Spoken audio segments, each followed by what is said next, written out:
Ang kwentong ito ay hango sa totoong buhay.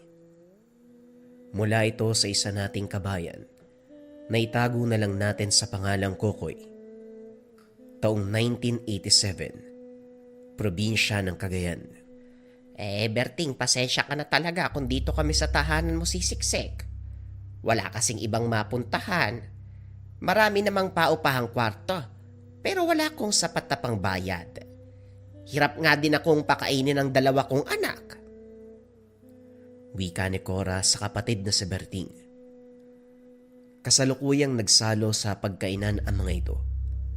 Kakarating lang ni Cora kasama ang mga anak sa tahanan ng kapatid.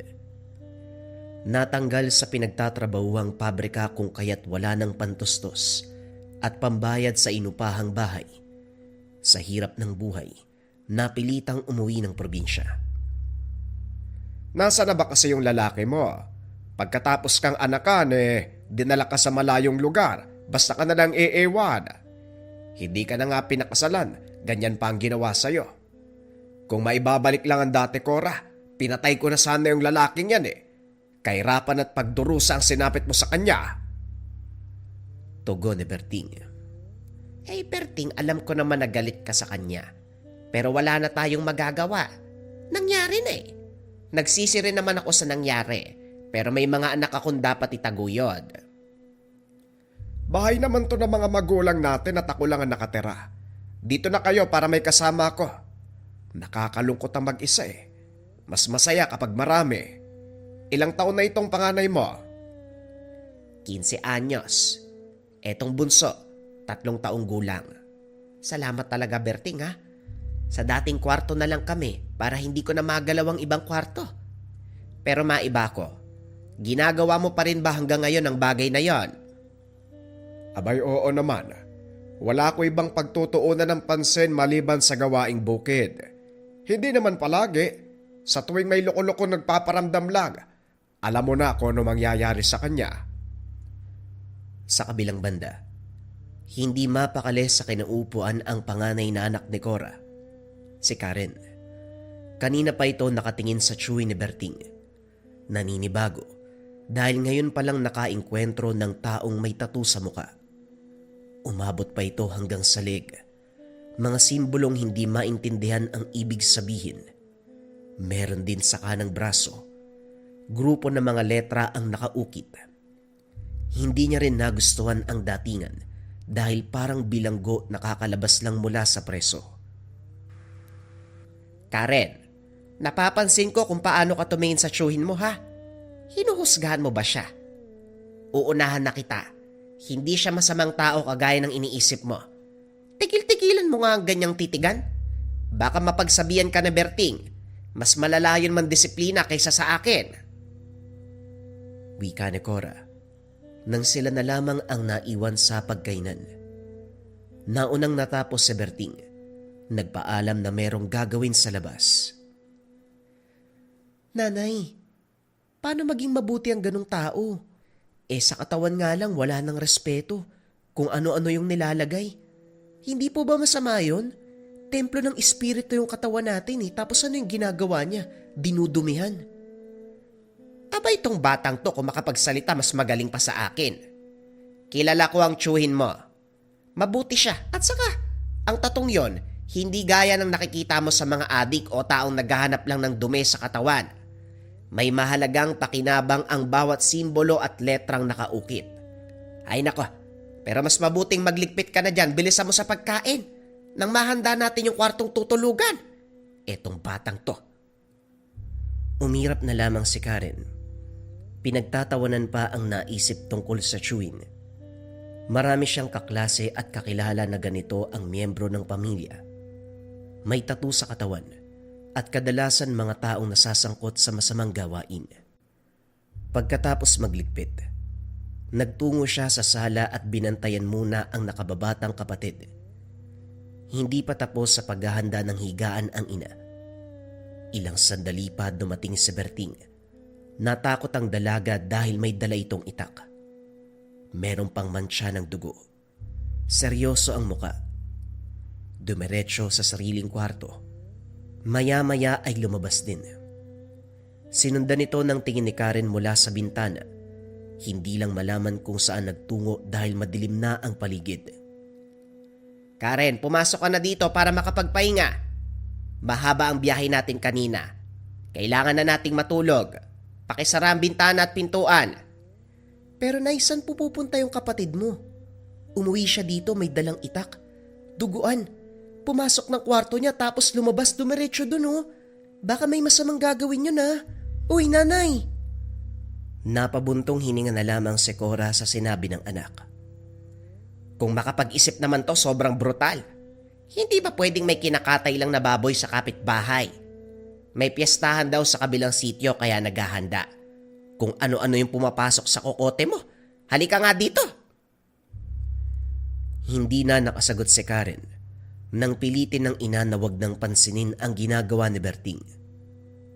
Makalipas ang ilang oras, nalimpungatan si Karen sa kaluskos na nagmumula sa kusina. Maingat siyang pumuslit. Naabutan ng Chewy na puno ng dugo ang katawan. May nakalatag na lamang loob sa mesa. Kung hindi lang siya nakakita ng lamang loob ng baboy noon, iba ang iisipin ngayon. Dito napagtantong tama ang sinabi ng ina kanina.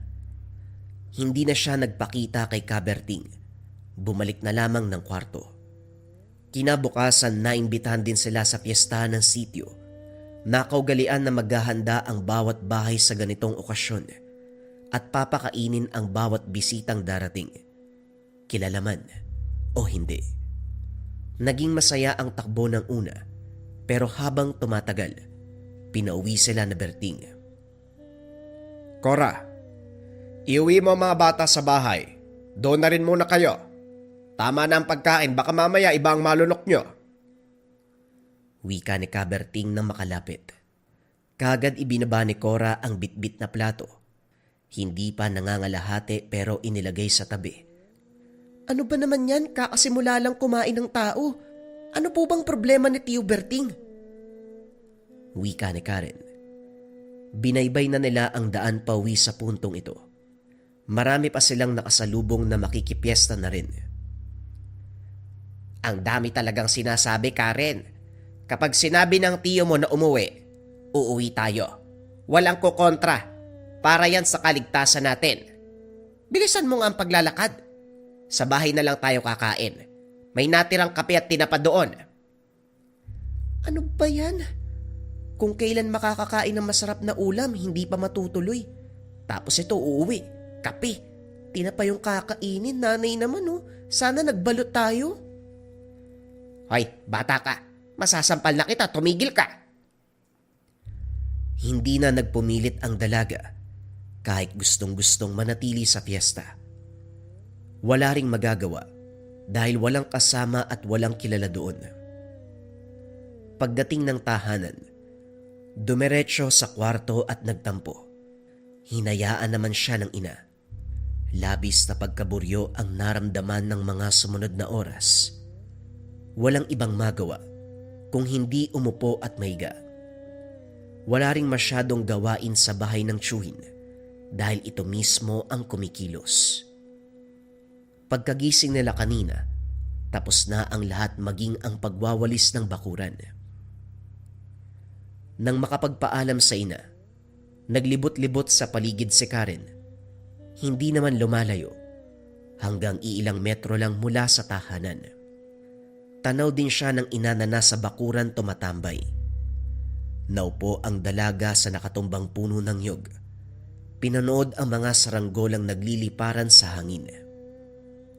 Hindi nagtagal. Napalingon ng may magtanong. Isang alin na papunta rin ng piyestahan.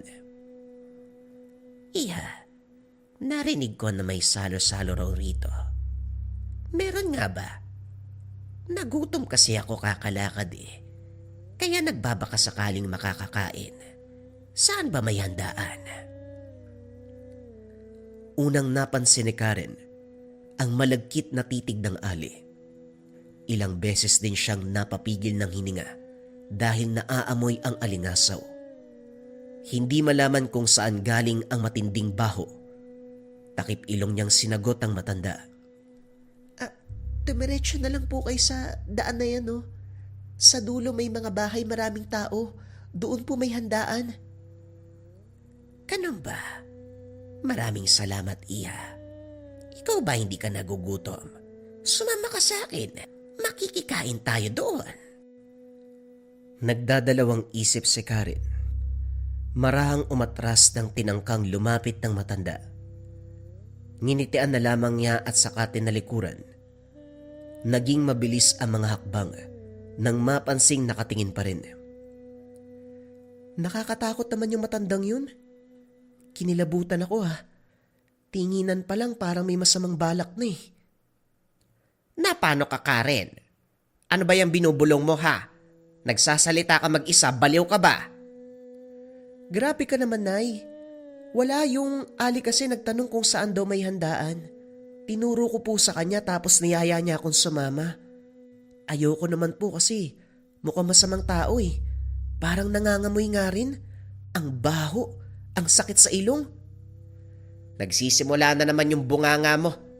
May napansin lang sa tao, iisipin kagad na masama.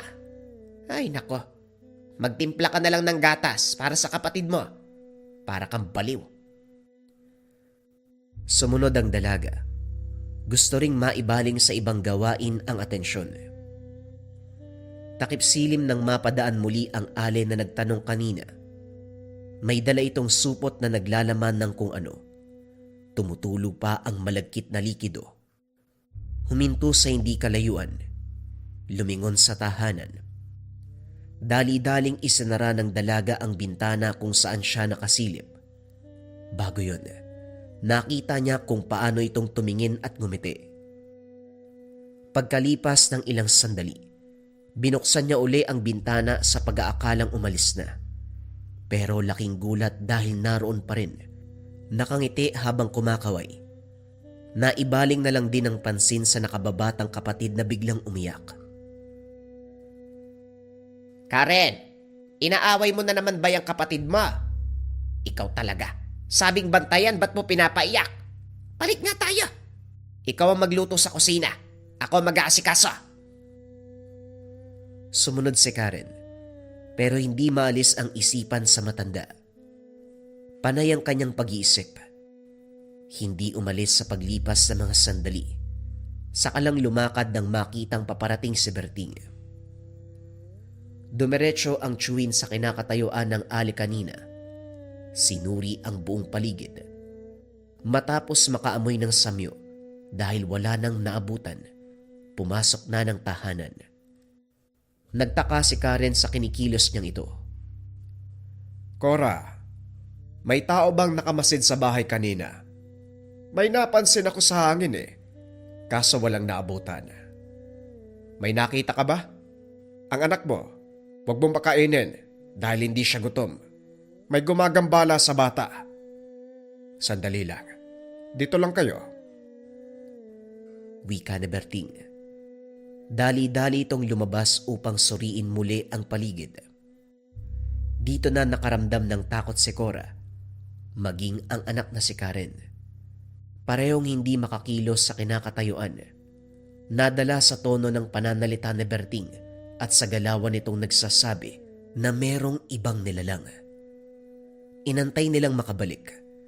Mas lalong nangamba nang marinig ang winika. Wala akong naabutan, pero sigurado ko may dumaang aswang. Wala ba talaga kayong napansin kanina? Tao o bata, kahit matanda, maging hayop na kahina-hinala, meron ba? Wala. Tutok kasi ako sa mga bata, kaya hindi ko napansin ang mga bagay-bagay sa paligid. Bihira namang may dumadaan dito. Napaiwas ng tingin si Karen ng balingan ng pansin ni Berting. Naintindihan ng tsuwin ang kilos niya, kaya hindi nagdalawang isip na magtanong. Ikaw, Iha, halata sa galaw mo na may nakita ka eh. Sabihin mo sa akin para magawan kagad ng aksyon. Kung natagalan ako sa pag-uwi, malamang hindi lang yan ang aabutin ng kapatid mo. Pwede niyang ikamatay ang anumang gagawin ng aswang. Dahil sa sinabi ni Berting, mas lalong nadagdagan ang takot ni Karen Wala sa sariling napasabi ng katotohanan. Kanina po kasi habang nakaupo ako doon sa nyogan, may dumaang ali. Nagtatanong po kung saan yung handaan Sinagot ko naman po. Tapos kanina lang dumaan uli. Huminto siya sabay titig dito sa bahay Hindi ko alam kung anong ginawa niya. Hindi ko naman po matitigan kasi natatakot ako sa kanya May nakita ka naman pala. Ang tagal mo pang sumagot. Berting, wag mong pabayaan ang pamangkin mo. Umiiyak pa rin. Anong gagawin mo? Ayaw tumahan, no? Kinarga ni Berting ang bata. Inusala ng dasal. May kung anong ginuhit sa noon nito. Hindi nagtagal tumahan din ng paslit. Ipasot mo ito sa bata pansamantala. Hindi ko hahayaang makalapit ulit ang aswang na yun dito. Hahanapin ko. Pagbabayarin ko yan. Wika ni Berting. Sabay abot ng pangontra. Sa kabilang banda, hindi maiwasan ni Karen na mamangha sa ginawang kilos ng Shuhin. Sa simpleng salita, napatahan ng kanyang kapatid. Unti-unting nabuhay ang kuryosidad tungkol dito. Kaya sa mga sumunod na oras, walang ibang ginawa kung hindi magmanman. Makaraan ang ilang sandali. Napansin ni Karen ang paghahanda ng Shuhin. Nagsukbit ng itak sa tagiliran. Umusal ng dasal habang naglalakad. Gusto niyang sundan pero nang makita ang kadiliman sa labas, iwinaksi sa isipan. Sa sala na lamang tumambay, inantay ang pagbabalik nito. Nang tumagal, unti-unting naririnig ang mahinang halinghing mula sa labas. Hinayaan lang nung una sa pag-aakalang lilipas. Pero nang magsunod-sunod na para bang gawa ng mabangis na hayop, dali-daling tinignan. Sa unahan, bumungad ang aninong kahubog ng tao. Lumitaw ang nanlilisik na mga mata. Gumagalaw ang buhok na para bang may sariling buhay. Mahaba ang mga kuko. Naglalaway.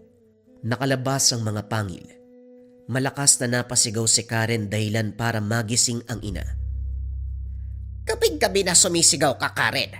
Ano ba? Ikaw bata ka! Hindi na ituloy ni Cora ang sasabihin nang makita ang aswang. Gumagapang na ito sa damuhan patungo sa tahanan. Dali-daling sinara ang bintana na sinilipan ni Karen. Nasaan ba si Bertie? Nandito na ang aswang. Karen, hawakan mong maigi ang kapatid mo. Huwag na huwag mong bibitawan.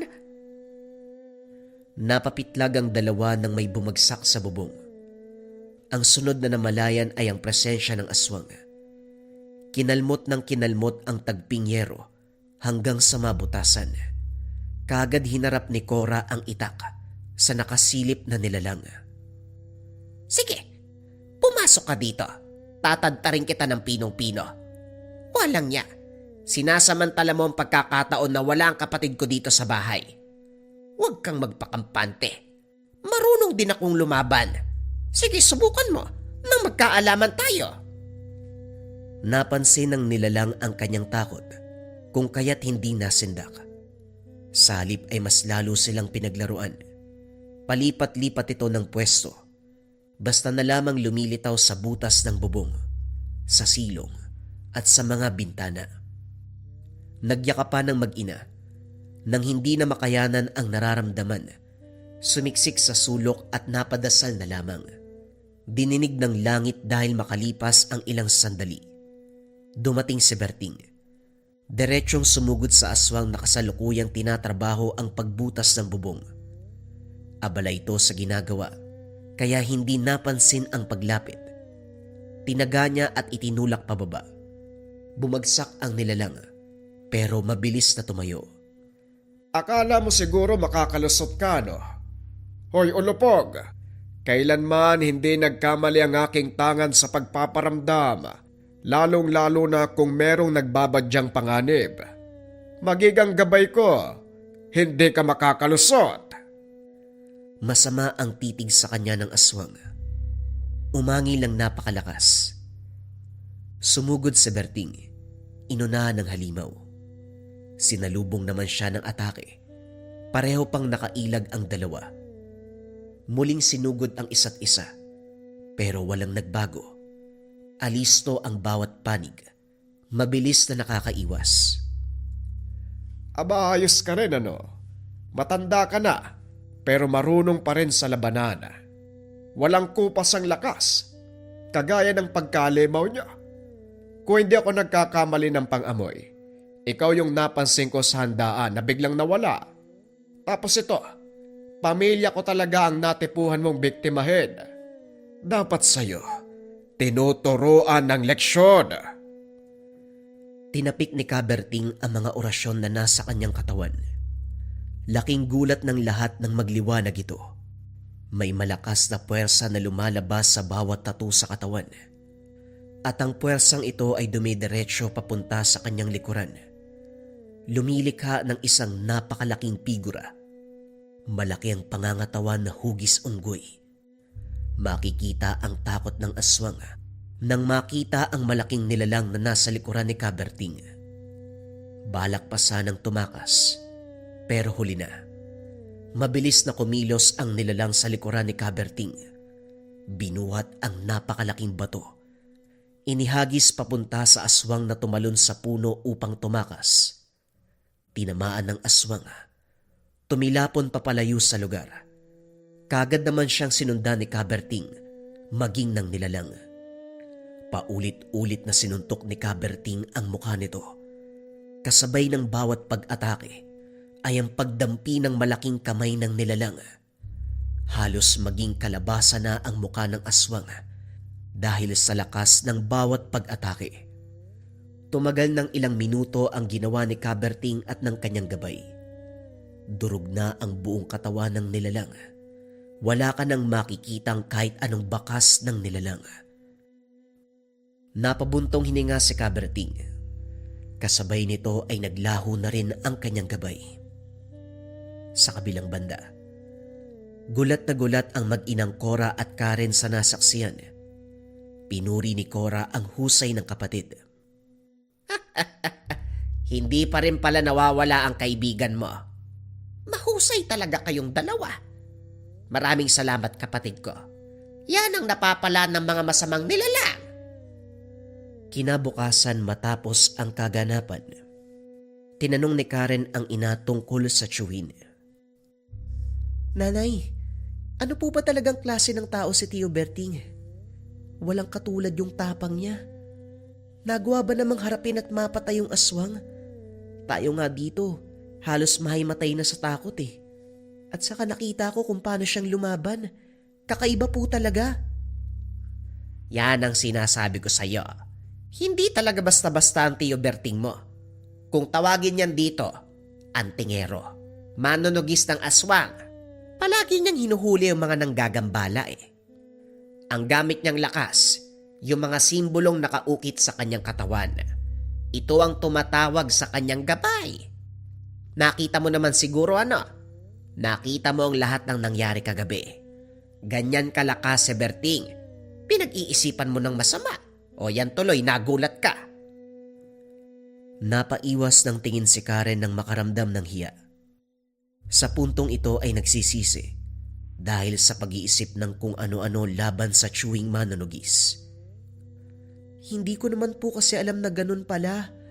Akala ko po kasi dinudumihan niya yung katawan niya sa tattoo. Bakit kasi hanggang sa mukha meron? Pwede namang sa kamay o braso eh. O sana malinaw na sa'yo ang lahat. Mabuti nang nalaman mo habang maaga para hindi mo na siya pagdudahan. Dito na tayo titira sa tahanan. Kasama ang tiyuhin mo kaya umayos ka. Bumangon ka na nga dyan. Tumulong ka sa gawaing bahay. Nagtatabas na ng damong Tio Berting mo. Ligpitin mo mga sinampay. Sumunod si Karen. Lumabas at nagtungo sa sampayan. Habang nagliligpit ng mga damit, hindi maiwasang pagmasdan ng tiyuhin. Kung titignan, masasabing pabayang tao dahil sa mga tattoo sa katawan. Pero kung aalamin ng katotohanan, mamamangha ka na lamang. Sa paglipas ng mga araw, nagkamabutihan din silang magkapamilya. Naging maayos ang takbo ng pamumuhay kahit payak lamang. Nasanay na sila sa palaging pag-alis si Berting pagsapit ng gabi. Pumupunta ito sa kumpare sa kabilang barangay para maglibot sa mga lugar na maaaring ginagambala ng mga nilalang at elemento.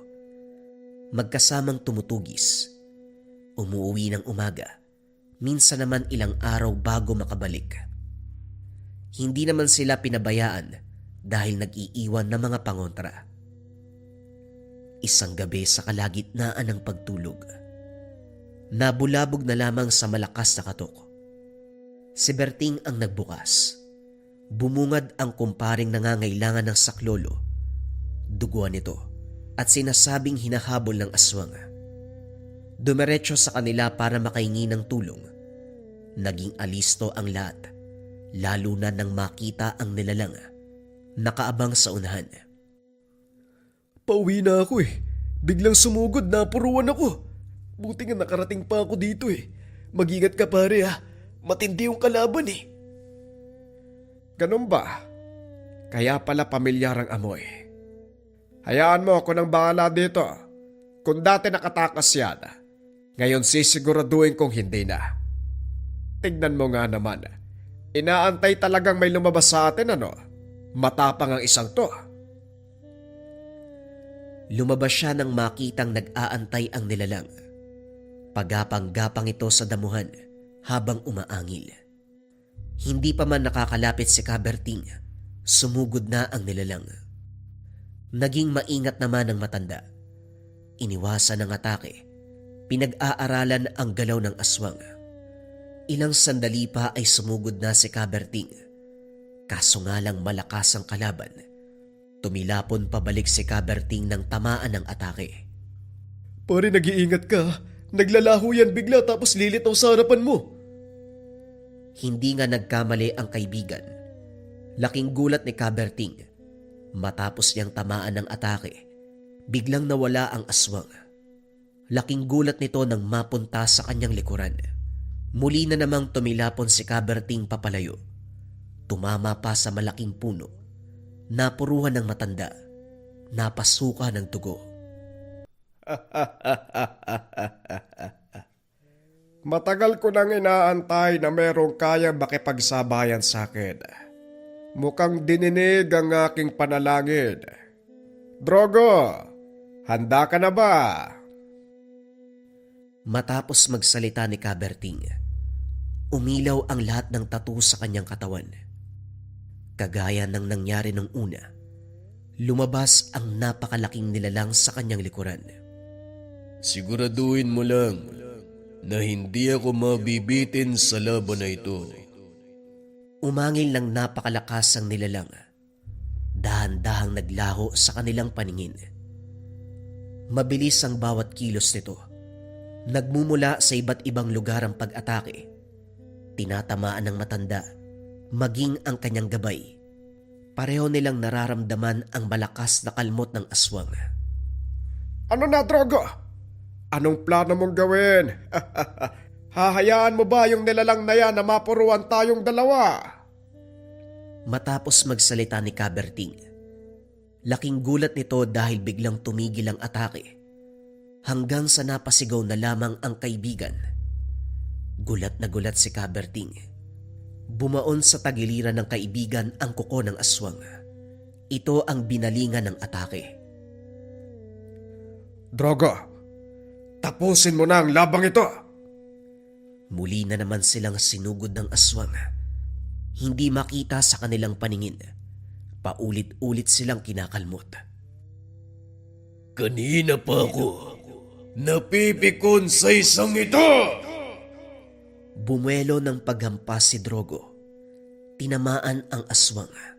Durog ang buong katawan ng nilalang. Sumambulat ang dugo sa buong lugar. Mabilis sa binawian ng buhay ang nilalang. Kagad namang nilapitan ni Kaberting ang kanyang kaibigan. Nilapatan ng paunang lunas at orasyon upang hindi kumalat ang laso ng aswang. Drogo, masyado mo naman yatang pinatay yung aswang. Dinurog mo. Wala na akong makita nasa na ba yun. Puro dugong nagkalat sa paligid na lang ang meron dito. Yan ang mapapala ng mga nilalang na humahamon sa atin. Mauna na ako, kaibigan. Matapos magsalita, muling naglaho si Drogo. Pasensya ka na, biglaan yung pagpunta ko. Nadamay ka pa tuloy sa problema. Pero maraming salamat pare hindi mo ko pinabayaan. Ano ka ba, wala yun? Maligaya nga ako dito ka pumunta Isa yung patunay na malaki ang tiwala mo sa akin. Ibang klase talaga kayo ng gabay mo pare. Malakas yung aswang na yun Kaso napikon si Drogo. Hinampas, ayan. Lasog-lasog yung katawan. Dugo na lang yung natira Habang nag-uusap ang dalawa, nakikinig lamang si Karen sa kanila. Sa pagdaan ng mga araw, nakabisado na ni Karen ang ugali ng Shuin. Dito lang din napagtanto. Mabait ang tunay na ugali ng Shuin kahit hindi palaging tumatawa. Protektado sila sa anumang kapamakan, sa mga tao man o sa kahit anong nilalang o elemento. Isang aral ang naiwan kay Cora. Hindi lahat ng may tattoo ay masamang tao.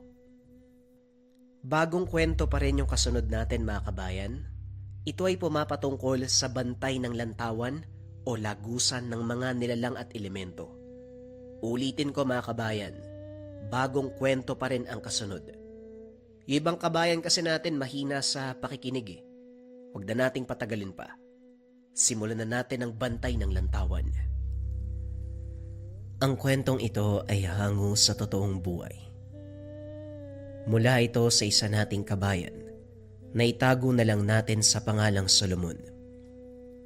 Taong 2000, probinsya ng Samar.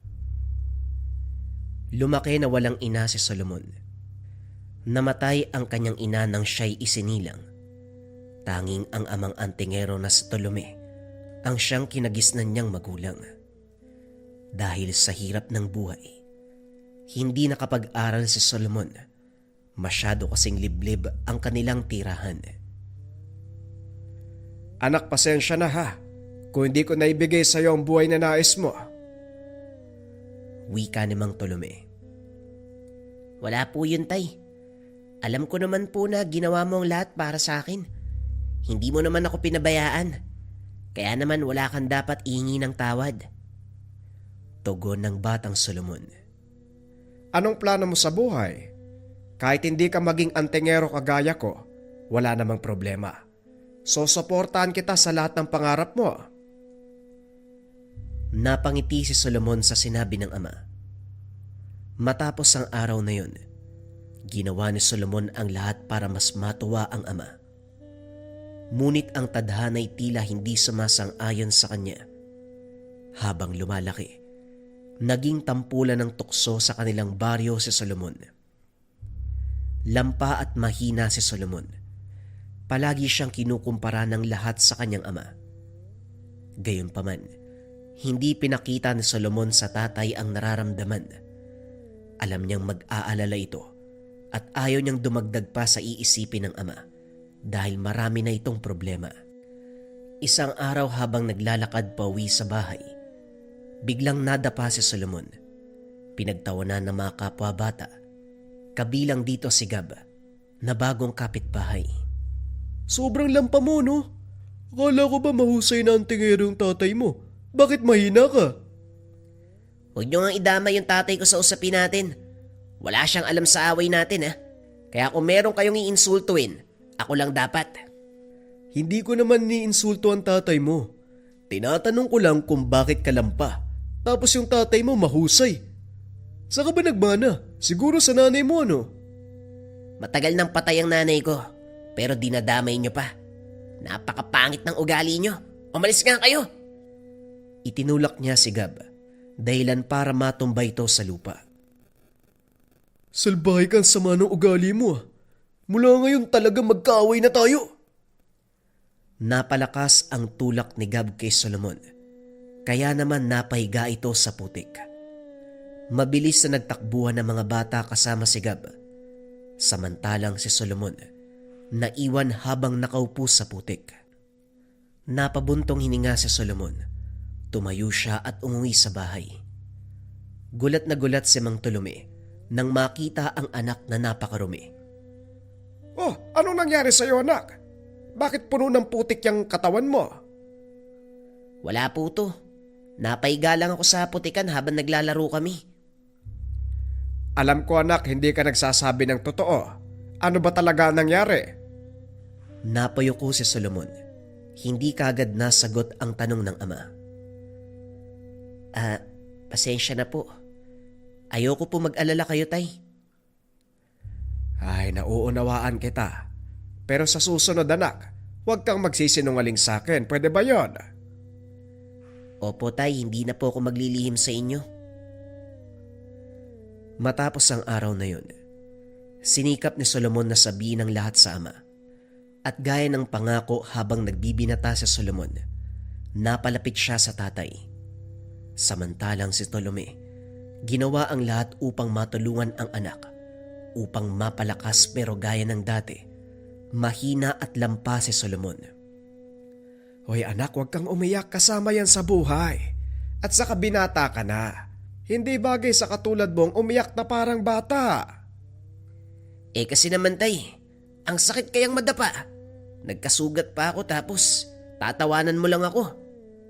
Ay sus Mariosep, lalaki ka ba talaga? Dapat hindi ka umiiyak ng ganyan. Etong batang to, kaya ka kinukutsa ng mga tao dito eh. Tay, nagpapakatotoo lang ako. Masakit naman talaga kaya napapaiyak ako eh. Pero lalaki ako.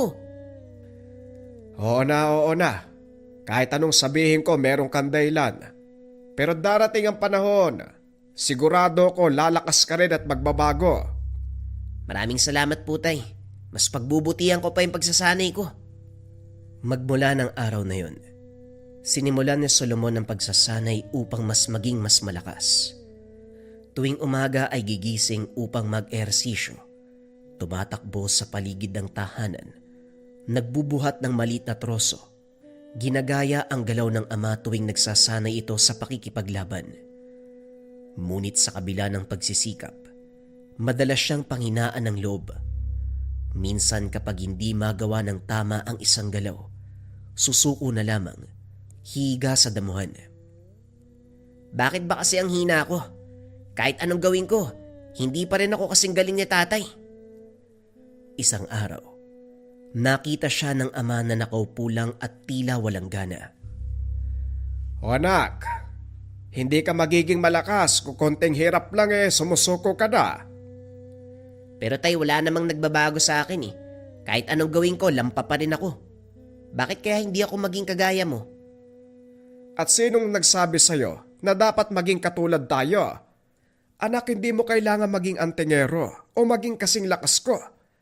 Ang mahalaga, matutunan mong lumaban sa sarili mong paraan. Hindi mo kailangan patunayan ang sarili mo sa iba. Ang mahalaga, nagkakasundo kayo ng sarili mo.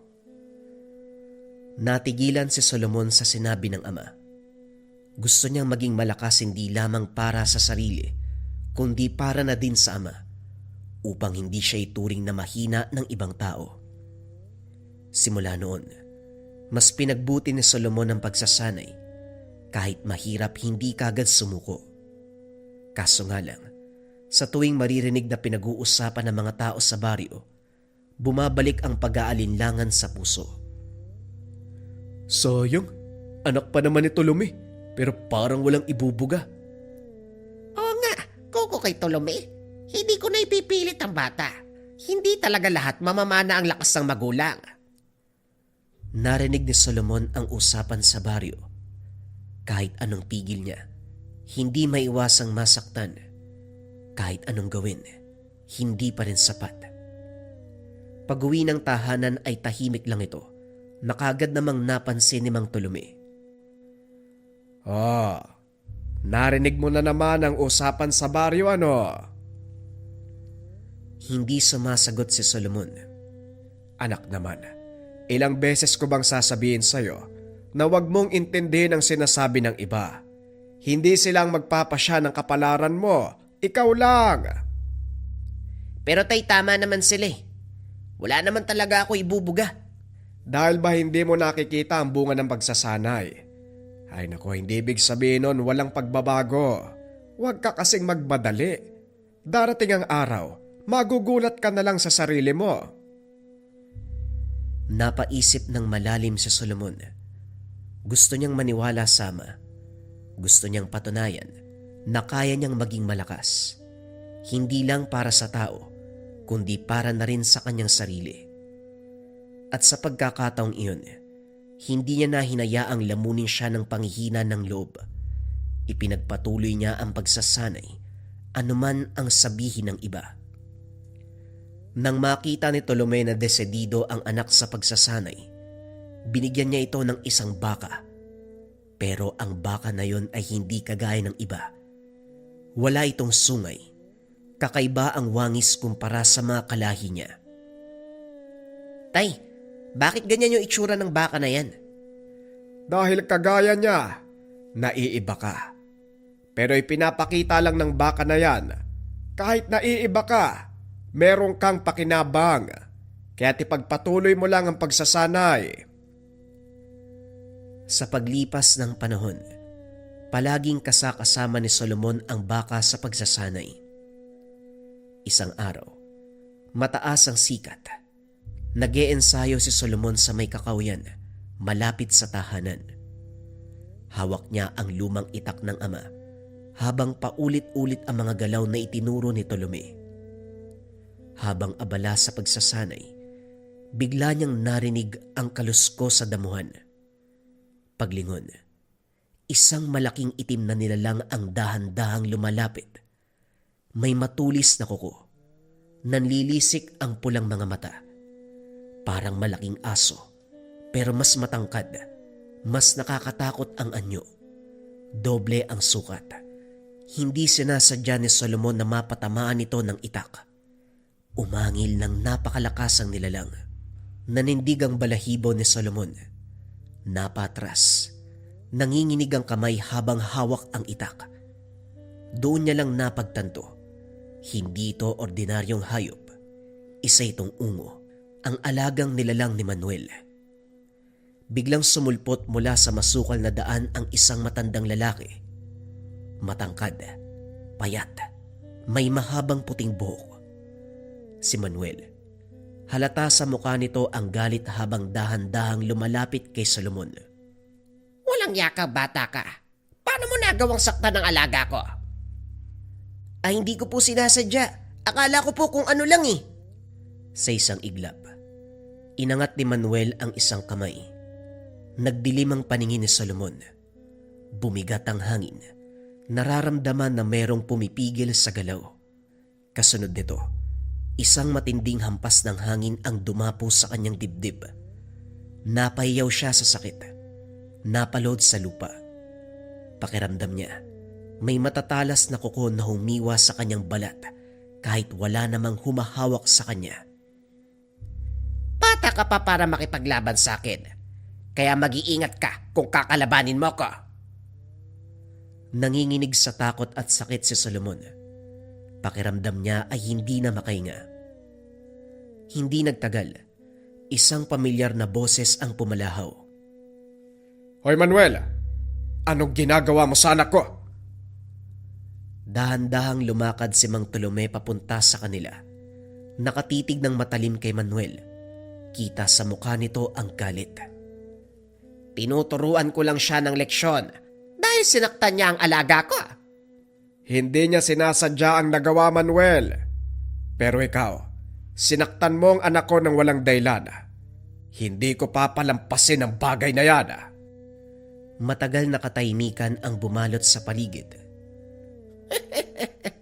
O sige, walang problema sa akin. Kailan mo gustong mamatay? Masyado kang mayabang. Bukas sa tabi ng ilog, doon natin tapusin to. Laking gulat ni Solomon. Sa isang iglap, nawala si Manong Manuel, pati na rin ang kanyang alaga sa hangin. Nanatiling nakaluhod si Solomon sa lupa, habang si Tolome ay nakatayo, nakatitig sa kawalan. Hanggang sa dumating ang araw na napag-usapan ni Tolome at Manuel. Madilim ang langit kahit umaga pa lang. Makulimlim at parang may nakaambang panganib. Sa tabi ng ilog, naroon si Tolome. Matatag na nakatayo habang inaantay si Manuel. Hawak niya ang kanyang lumang sundang, ang sandatang matagal nang kasama sa bawat laban. Sa hindi kalayuan, narinig ang tunog ng mga sanga na parang may mabigat na nilalang na dumadating. Mula sa kakawyan lumabas si Manuel. Mabagal ang paglalakad, pero ramdam ang bigat ng presensya. Sumunod sa kanya ang alagang ungo. Mas mabangis ang itsura. Matalim ang mga kuko. At ang mga mata, pulang-pula. Huminto si Manuel sa tapat ni Tolome. Huling laban mo na to, Tolome. Handa ka na bang iwan ng mundo? Tignan natin kung sino ang mawawala sa mundong ito. Biglang lumundag ang ungo papunta kay Tolome. Mabilis ang kilos nito, pero hindi natinag si Tolome. Sa isang iglap, iniwasan niya ang mabilis na hampas ng matutulis na kuko ng nilalang.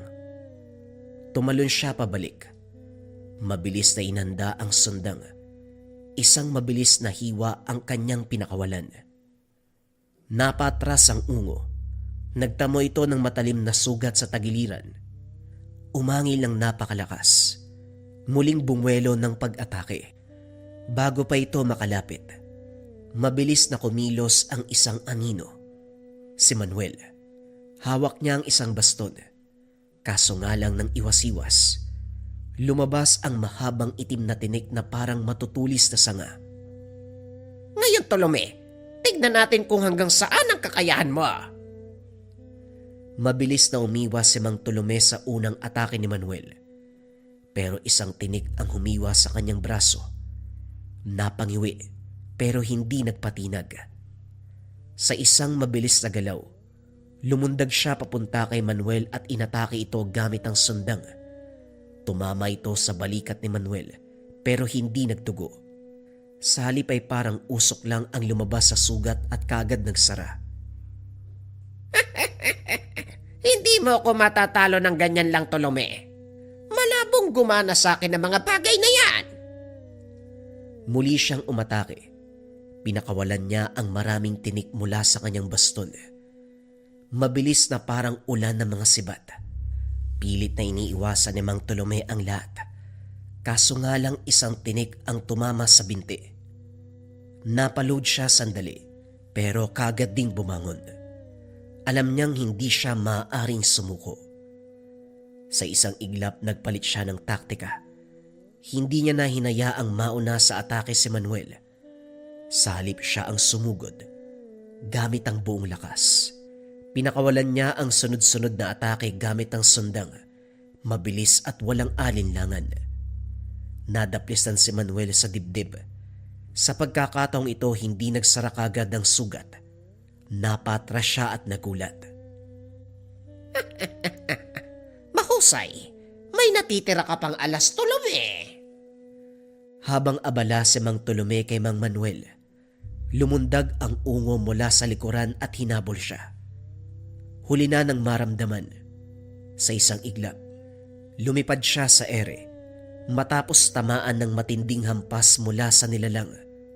Bumagsak siya sa lupa, duguan at halos hindi na makatayo.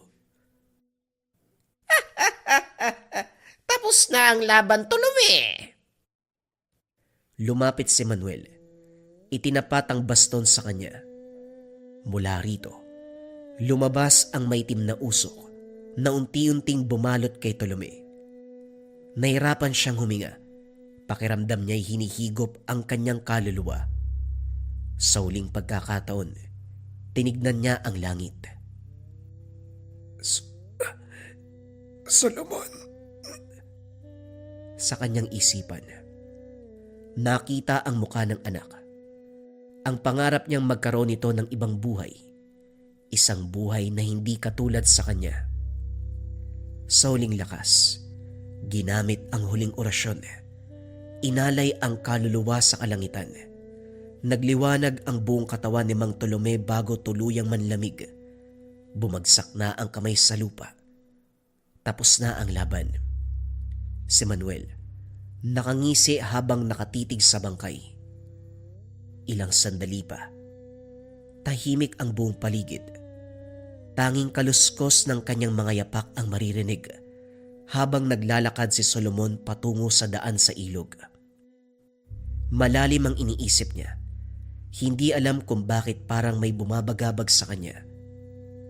Isang malamig na hangin ang biglang humaplos. Kakaiba ang karaniwang simoy.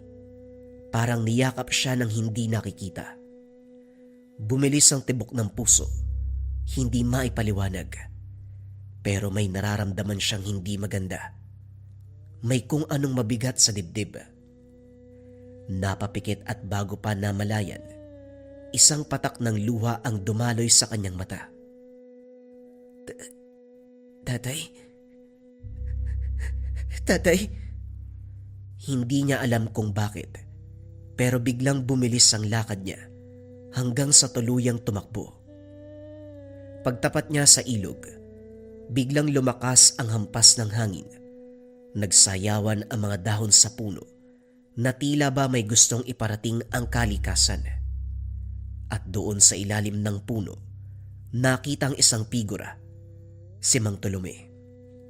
Halos hindi nakagalaw si Solomon. Nakatayo lang siya. Natulala sa bangkay ng ama. Nanlamig ang katawan. Nanginginig ang mga kamay. Na para bang biglang tumigil ang mundo. Dahan-dahan siyang lumapit. Hindi pa rin makapaniwala. Inabot niya ang kamay ng ama. Umaasang may init pang natitira. Umaasang buhay pa. Kaso nga lang wala na. Tay? Tay? Ano nangyari sa'yo, Tay? Wala na si Mang Manuel sa lugar. Iniwan niya ang bangkay ni Mang Tolome. Sa gitna ng pagdadalamhati, may napansin siya sa tabi. Ang baka na walang sungay. Ito ang pinakamalaking alaala na iniwan sa kanya ng ama. Lumapit ito kay Solomon. Inilapit ang ulo nito sa kanya. Tila ba alam ang nangyayari? Hinaplos ito ni Solomon at doon bumagsak ang luha. Tay, pangako, ipag-iiganti kita. Sa kabila ng galit, hindi niya alam kung paano magsisimula. Wala siyang kapangyarihan na katulad ng ama. Walang anting-anting. Kakaunti lamang ang alam sa pakikipaglaban. Lumipas ang mga araw pero hindi pa rin matanggap ni Solomon ang sinapit ng ama. Pakiramdam niya wala siyang direksyon. Laging may lungkot sa mata. Laging may bigat sa dibdib. Isang gabi ay hindi na kinaya. Lumapit sa alagang baka. Ito na lamang ang kinausap. Banak, ano bang gagawin ko? Wala na si tatay eh. Hindi ko alam kung paano may paghihiganti si tatay. Ano pa naman to? Pati baka kinakausap ko. Sumagot ka naman oh. May iniwan ang iyong tatay. Napatras si Solomon. Hindi makapaniwala sa narinig. Ano yun? Nababaliw na ba ako? Lumingon siya sa paligid pero walang ibang tao. Muli siyang napatingin sa baka. Solomon, ako ang nagsasalita. Huwag kang matakot. Naririnig mo ko sa iyong isipan. Hindi makagalaw si Solomon. Hindi alam kung guni-guni ba o totoong nagsasalita ang alaga. Banak? Matagal nang nakatakda ang lahat ng ito. Ang iyong ama, si Tolome, alam niyang darating ang araw. Kaya bago pa man siya lumisan, iniwan niya sa iyo ang isang bagay, isang sandata na makakatulong sa iyo. Hindi pa rin makapaniwala si Solomon sa pagkakarinig. Anong iniwan niya sa akin? Isang mahiwagang sundang, isang sandata na may baliktaran na talim. Ito ang magiging susi mo sa paghiganti. Pero tandaan mo, Solomon, ang paghiganti hindi lamang tungkol sa galit. Dapat mo itong gamitin sa tamang paraan. Natahimik si Solomon. Marami siyang gustong itanong, pero hindi alam kung paanong sisimulan. Teka, kung alam mo mangyayari to, bakit hindi mo tinulungan si tatay? Tapos na ang kanyang tungkulin sa mundo. Pero ikaw ay nagsisimula pa lamang. Tanggapin mo ang tadhana dahil walang sino man ang makakapagpabago nito. Dahan-dahang lumakas ang loob ni Solomon. Alam niyang hindi pa rito nagtatapos ang lahat. At sa unang pagkakataon mula nang mamatay ang kanyang ama, nagkaroon siya ng bagong layunin. Mula ng gabing iyon, nagsimula ang bagong yugto sa buhay ni Solomon. Araw-araw, walang patid ang kanyang pagsasanay gamit ang maiwagang sundang na iniwan ng kanyang ama. Sa una ay nahirapan siya. Mabigat ang sandata sa kanyang kamay. Madalas hindi tinatamaan ang inaasinta. Kailangan kong masanay. Hindi ako pwedeng sumuko.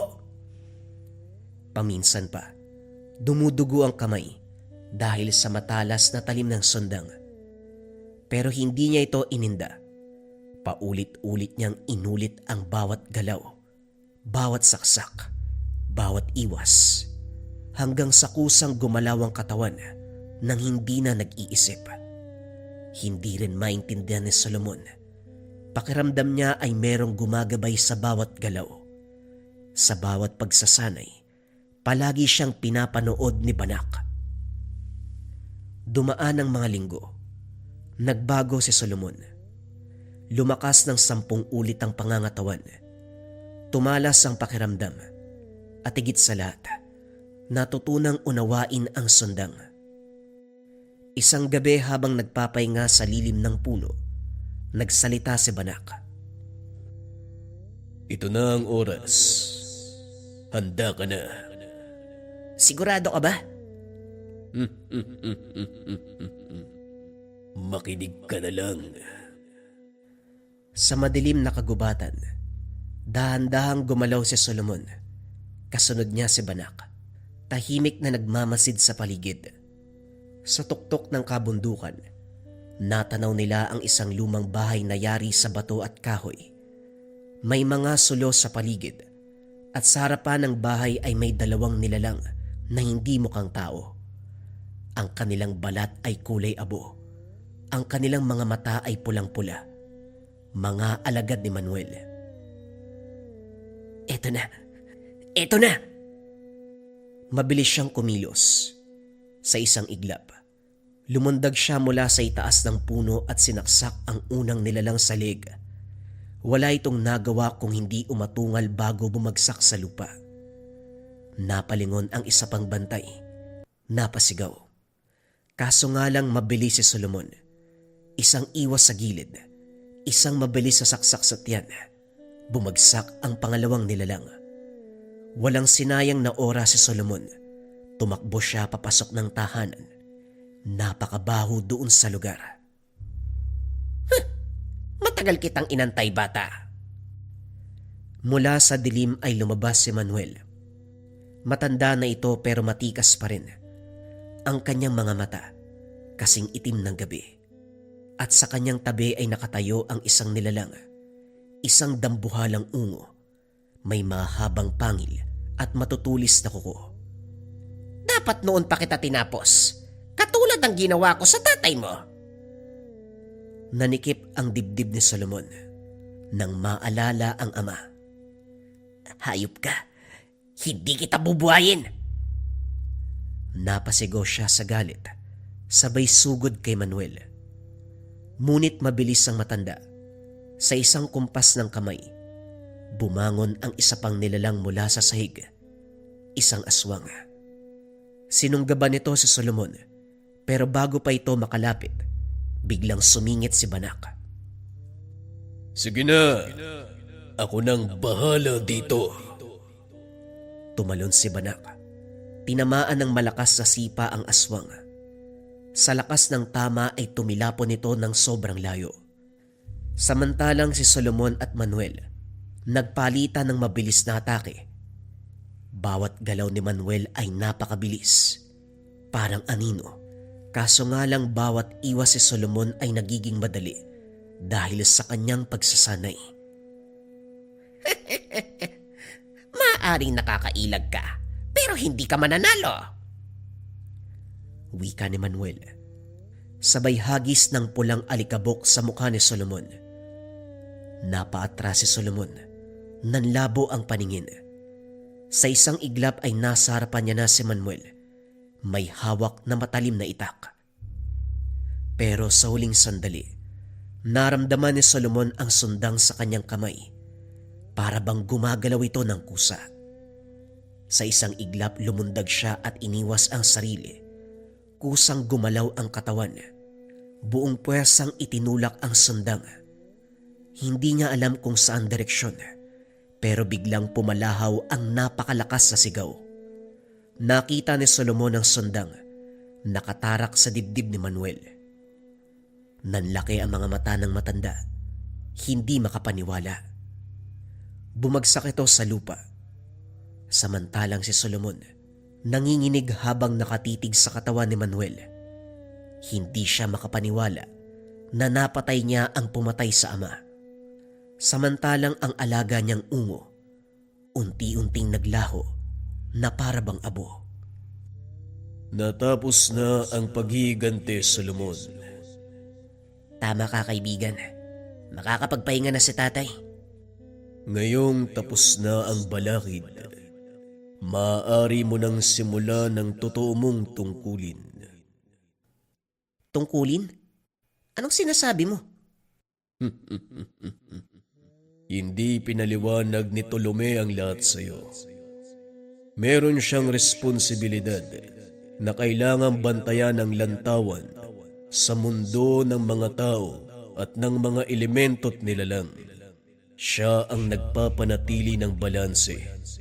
At ngayong wala na siya at natutunan mo na ang lahat, ikaw na ang susunod sa tungkulin.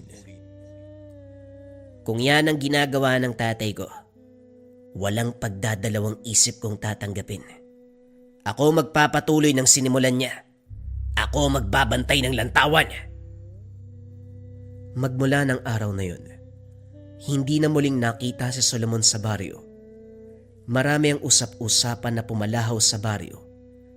Nabaliw si Solomon, nagpakamatay. Samantalang ang iba, lumisan daw si Solomon sa baryo upang kalimutan ang sakit ng nakaraan. Pero isang tao ang nakaalam ng tunay na ginawa ni Solomon at ito ang nagpadala ng kwento sa atin. Si Solomon ay tumira sa kabundukan, binantayan ng lantawan upang mapanatili ang balanse sa mundo ng mga tao at ng mga elemento.